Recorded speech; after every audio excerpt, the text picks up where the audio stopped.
مجھے سلونی کے بھائی شہباز سے محبت تھی۔ اس کا علم سلونی کو تھا یا پھر شہباز کے چند دوستوں کو۔ سلونی میری بچپن کی سہیلی تھی۔ پہلے یہ لوگ ہمارے محلے میں رہا کرتے تھے، پھر انہوں نے گھر بدل لیا اور دوسرے محلے میں چلے گئے، لیکن گھر بدلنے سے ہماری دوستی میں فرق نہیں آیا۔ وہ اب بھی ہمارے گھر آتی تھی اور اسی کی بدولت شہباز سے محبت کا رشتہ قائم تھا۔ والدین میری سہیلی کو ہمارے گھر آنے سے منع نہیں کرتے تھے، لیکن ہمیں سہیلیوں کے گھر جانے کی اجازت نہ تھی۔ میں ایک سیدھی سادی لڑکی تھی۔ سلونی تو میری ان دنوں کی سہیلی تھی جب ہم کم سن تھی اور گلی میں اکٹھا کھیلا کرتی تھی۔ میں کم گو اور شرمیلی تھی، گھر آئے مہمانوں کے سامنے نہیں جاتی تھی، کسی سے ڈھنگ سے بات نہیں کر سکتی تھی، مہمانوں کو دیکھ کر چھپ جاتی۔ والدین سوچ بھی نہیں سکتے تھے کہ میرا کسی لڑکے کے ساتھ محبت کا رشتہ استوار ہوگا۔ ماں کہتی، گلزار تو اس قدر سیدھی ہے کہ اس کا دنیا میں گزارا ممکن نہیں، شادی کے بعد نہ جانے کیسے گھر چلائے گی۔ میری چھوٹی بہن چمن زار البتہ کافی تیز ترار تھی۔ وہ مجھ سے 1.5 برس چھوٹی تھی، لیکن بڑی لگتی تھی۔ زبان درازی نہیں، بناؤ سنگھار میں بھی طاقت تھی۔ اس کی ہوشیاری دیکھ کر رشتے کی کزنز کان پکڑتی تھی اور چچی کہتی کہ میں ایسی چلتر کو کبھی اپنی بہو نہ بناؤں گی۔ وہ مجھے چاہتی تھی۔ ابھی میں 6 برس کی تھی کہ اپنے بیٹے فیاض کے لیے انہوں نے میرا ہاتھ مانگ لیا، اور جب میں 8 برس کی ہوئی تو اصرار کر کے منگنی بھی کر دی۔ اب میں پکی ان کے بیٹے کی منگیتر تھی۔ وہ جب ہمارے گھر آتی تو میرا بڑا چاؤ کرتی۔ چمن کی بہت سی سہیلیاں تھیں، ایک آتی ایک جاتی، تو ماں کو جھرجھریاں سی آنے لگتی تھی۔ وہ ان فیشنیبل لڑکیوں کو دیکھ کر کہتی، نہ جانے زمانہ کہاں جا رہا ہے، ہمارا دور ایسا نہیں تھا، اللہ جانے یہ چمن کیا گل کھلائے گی۔ ان فیشنیبل لڑکیوں نے میری بیٹی کا بھی دماغ خراب کر دیا ہے۔ جوان بیٹیوں کی مائیں ان کی سہیلیوں کے بارے میں بڑی محتاط ہوا کرتی ہیں، کیونکہ لوگوں کو سہیلیاں دیکھ کر ہی لڑکی کے مزاج و کردار کا اندازہ ہو جاتا ہے۔ ماں جس قدر میری طرف سے مطمئن تھی، اسی قدر چمن زار سے خائف رہا کرتی تھی۔ اس کا اکیلے اسکول جانا بھی ماں کو خائف کر دیتا تھا۔ جس روز میں چھٹی کرتی، وہ چمن سے اصرار کرتی کہ تم بھی چھٹی کر لو۔ وہ اسے اکیلے اسکول بھیجنے سے ڈرتی تھی۔ ہم نے میٹرک کر لیا تو والد صاحب کچھ زیادہ ہی ہمارے بارے میں فکر مند رہنے لگے۔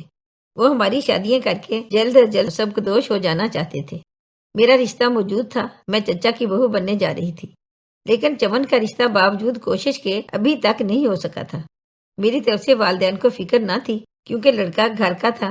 دیر صرف اتنی تھی کہ وہ پڑھ رہا تھا، اس کا 1 سال باقی تھا، اور اس کے سالانہ امتحان کے بعد ہماری شادی طے تھی۔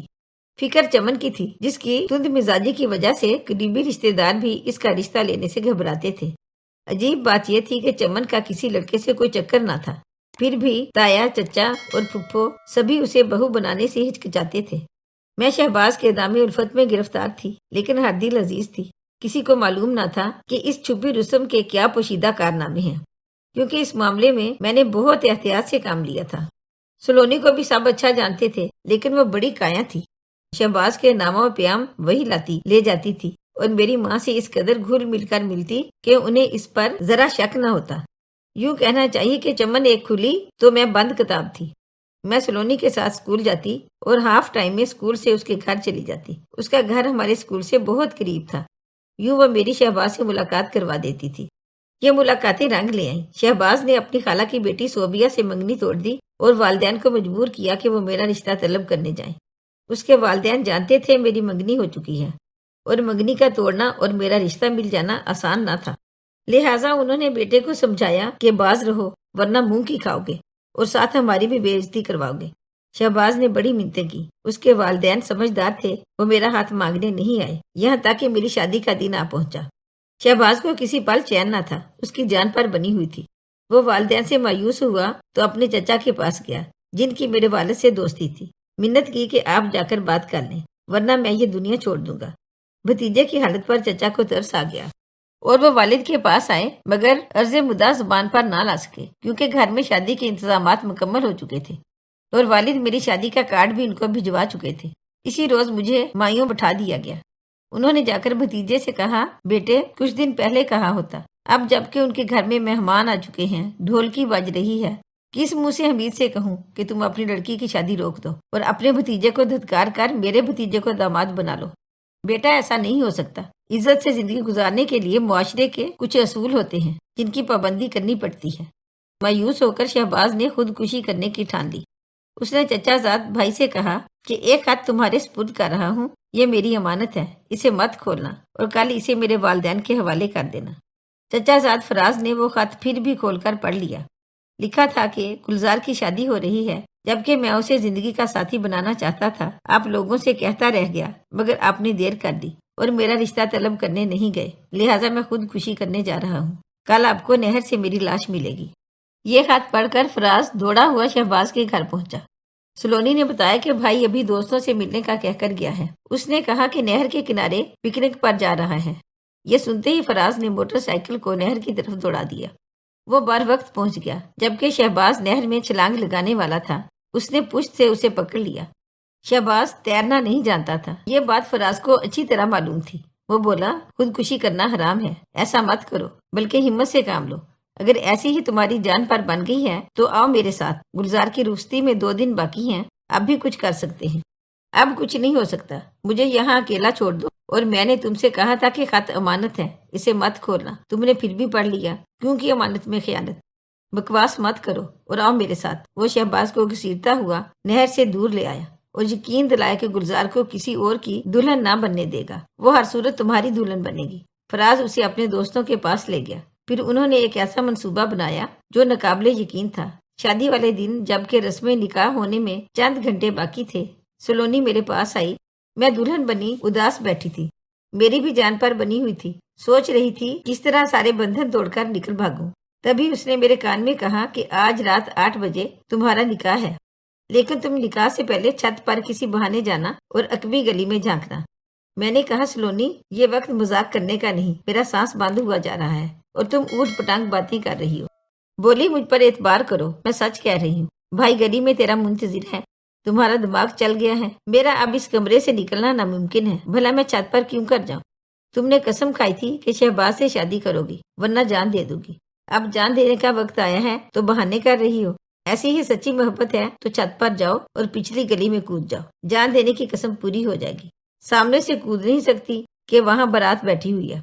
جب اس طرح کے تانے سلونی نے دیے تو میں بولی، اچھا ٹھیک ہے، جان ہی دینی ہے نا تو دیے دیتی ہوں، لیکن میری بھی ایک شرط ہے کہ تم بیٹھو گی یہاں میری جگہ دلہن کا دوپٹہ اوڑھ کر۔ میں نے اپنا گوٹے والا سرخ دوپٹہ سلونی کے اوپر ڈال کر اسے اپنی جگہ بٹھا دیا اور اس کی سادہ چادر خود لپیٹ لی، اس طرح کہ چہرہ کسی کو آسانی سے دکھائی نہ دے۔ پھر تیزی سے کمرے سے نکلی اور سیڑھیاں چڑھتی چھت پر آ گئی۔ بیچاری سلونی بری طرح پھنس گئی تھی، وہ اب مٹی کے مادھو کی مانند میری جگہ دلہن بنی بیٹھی تھی۔ چھت پر ٹھنڈی ہوا کے جھونکوں نے میرے دل و دماغ میں تازگی بھر دی۔ اتنے دنوں کی گھٹن تھی، مجھے لگا کہ ساری گھٹن دور ہو گئی ہے اور اب میں آسانی سے سانس لے سکتی ہوں۔ میں نے جلدی جلدی لمبے لمبے چند سانس لیے اور پھر ایک عزم کے ساتھ چھت کی منڈیر کی جانب بڑھنے لگی۔ منڈیر تک پہنچ کر میں نے عقبی گلی میں جھانکا۔ گلی سنسان تھی، روشنی بہت کم تھی، لیکن یہ دیکھ کر حیرت زدہ رہ گئی کہ 4 آدمی کھیس تانے نیچے گلی میں میرے کودنے کے منتظر تھے۔ مجھے اوپر سے جھانکتے پا کر شہباز نے اشارہ کیا، کود جاؤ۔ اس نے 3 بار اشارہ کیا تو میں نے بغیر کچھ سوچے سمجھے آنکھیں بند کر کے چھلانگ لگا دی۔ اللہ کا شکر کہ میں کھیس کے اوپر گری جو شہباز کے 4 ساتھیوں نے میرے لیے تان رکھا تھا۔ یہ عجیب ڈولی وہ میرے لیے لایا تھا، تاہم میری جان بچ گئی اور میں اس کے ساتھ گاڑی میں بیٹھ کر چلی گئی۔ ادھر سلونی نے میری بہن چمن زار کو ساری بات بتا کر کہا کہ گلزار تو چھت سے کود کر شہباز کے ساتھ چلی گئی ہے اور تمہارے والد نکاح خواہ کے ساتھ آیا ہی چاہتے ہیں۔ اپنی بہن کا یہ دوپٹہ سنبھالو اور باپ کو اطلاع کر دو کہ تمہاری بیٹی جس کا نکاح کرانے آ رہے ہو وہ جا چکی ہے۔ چمن یہ سن کر دنگ رہ گئی۔ چند سیکنڈ تک وہ سوچنے کی صلاحیت سے محروم ہو گئی، پھر اس نے بڑی فراست اور تدبر سے کام لیا۔ ماں کو تمام بات بتا کر بولی، یہ دوپٹہ مجھے اڑا دو اور ابا سے کہو کہ نکاح نامے میں گلزار کا نہیں میرا نام درج کرا دے۔ چچا کو بھی تمام صورتحال سے آگاہ کر دے، یہ ہمارے اور ان کے گھر کا معاملہ ہے اور دونوں گھروں کی عزت سانجھی ہے۔ ابا اور چچا معاملے کو سنبھال لیں گے کیونکہ باراتی در پر بیٹھے ہیں، شادی کا کھانا بھی تیار ہو چکا ہے۔ ماں نے دل تھام لیا اور اسی طرح دل تھامے وہ اپنے شوہر کو ایک کونے میں لے گئی۔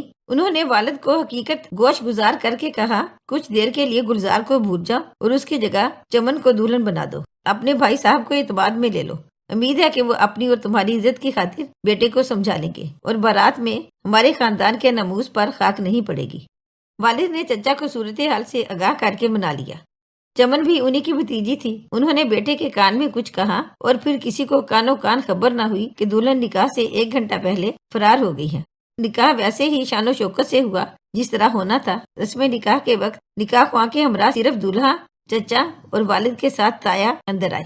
کسی اور نے دلہن کا نام نہیں سنا کہ گلزار نہیں، چمن زار کا نکاح ہوا ہے۔ گھونگھٹ منہ پر ڈالے چمن ماں باپ کی دعا میں رخصت ہو کر چچا کے گھر چلی گئی، اور یہ راز بعد میں کھلا کہ اصل دلہن نکاح کے وقت غائب ہو گئی تھی۔ والد نے مجھ سے ہمیشہ کے لیے قطع تعلق کر لیا، مرتے دم تک بات کی اور نہ گھر آنے دیا۔ میرے سسر اور ان کے بھائی نے معافی مانگی، صلح کے پیغامات بھیجے، مگر انہوں نے کہہ دیا کہ گلزار میرے لیے مر گئی ہے، اب میرے سامنے کبھی کوئی اس کا نام نہیں لے گا۔